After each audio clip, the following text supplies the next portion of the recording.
Assalamualaikum warahmatullahi wabarakatuh. Bismillahirrahmanirrahim.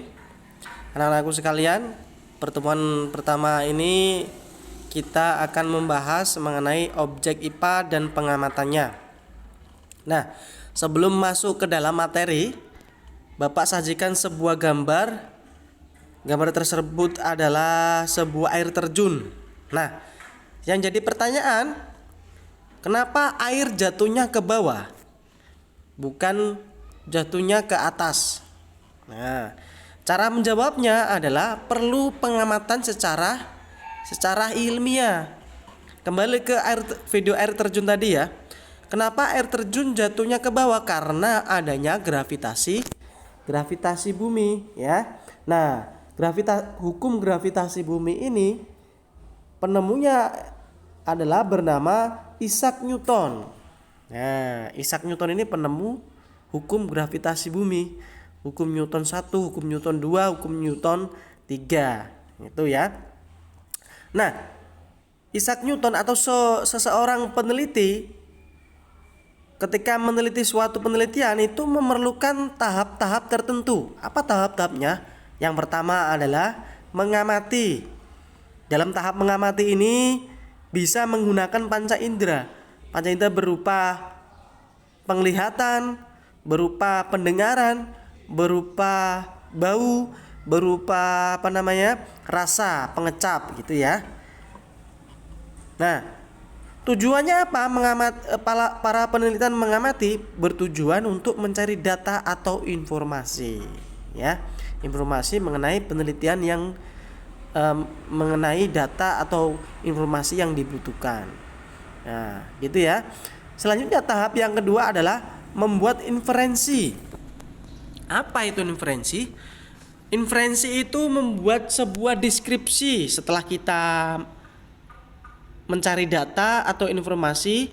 Informasi itu kita deskripsikan, kita jelaskan berdasarkan hasil pengamatan tadi. Nah, inferensi ini adalah menghubungkan informasi dan data penelitian serta membuat prediksi. Intinya membuat prediksi ya. Setelah kita mendeskripsikan dari informasi dan data yang kita dapatkan, kemudian kita prediksikan gitu ya. Prediksi penelitian kita. Tahap yang ketiga adalah mengkomunikasikan. Pada tahap ini, setelah kita deskripsikan, setelah kita prediksi ya, prediksi kita tadi kita komunikasikan, kita sampaikan kepada orang-orang supaya tahu dari hasil yang kita amati ya.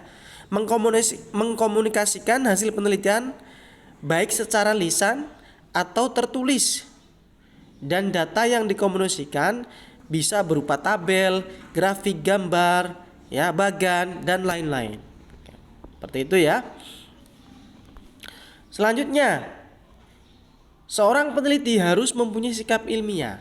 Apa saja sikapnya? Sebenarnya banyak sekali ya. Yang pertama, rasa ingin tahu. Yang kedua, berani dan sopan.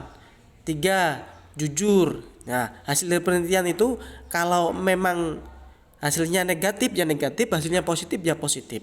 Kemudian teliti. Seorang peneliti harus teliti. Supaya apa? Supaya data dan deskripsi yang kita sampaikan kepada orang umum itu tidak salah ya. Kemudian peka dan peduli terhadap lingkungan ya. Kemudian bertanggung jawab dari apa? Bertanggung jawab dari hasil penelitiannya. Nah, seperti itu ya. Selanjutnya adalah gejala alam dan komponennya. Seorang peneliti tidak bisa lepas dari gejala alam dan komponennya. Karena apa? Seorang peneliti selalu berkaitan dengan alam. Gitu ya. Nah, gejala alam dan komponennya ini dibagi menjadi 2. Yang pertama, gejala alam biotik yang berkaitan dengan makhluk hidup, misalnya manusia, hewan, tumbuhan ya. Kemudian gejala alam abiotik. Gejala alam abiotik ini berkaitan dengan makhluk yang tak hidup atau benda mati, contohnya tanah, air, udara, suhu, dan cahaya matahari. Kalian bisa lihat gambar di samping kanan. Ada beberapa orang nelayan yang mencari ikan di lautan. Nah, seorang nelayan mencari ikan di laut itu ada jadwalnya. Apakah ketika sedang air laut surut atau pasang, atau rembulannya sedang terang atau sedang redup, atau arah mata angin. Ya, arah mata anginnya ke lautan atau ke darat. Nah, seperti itu. Itu mempengaruhi mempengaruhi hasil dari penangkapan ikan. Nah, seperti itu ya pertemuan pertama kita. Kalau ada pertanyaan silakan anak-anak semua bisa komen di kolom komen di video ini ya. Terima kasih dari Bapak. Jangan lupa jaga kesehatan, jaga kebersihan. Wabillahi taufik wal hidayah. Wassalamualaikum warahmatullahi wabarakatuh.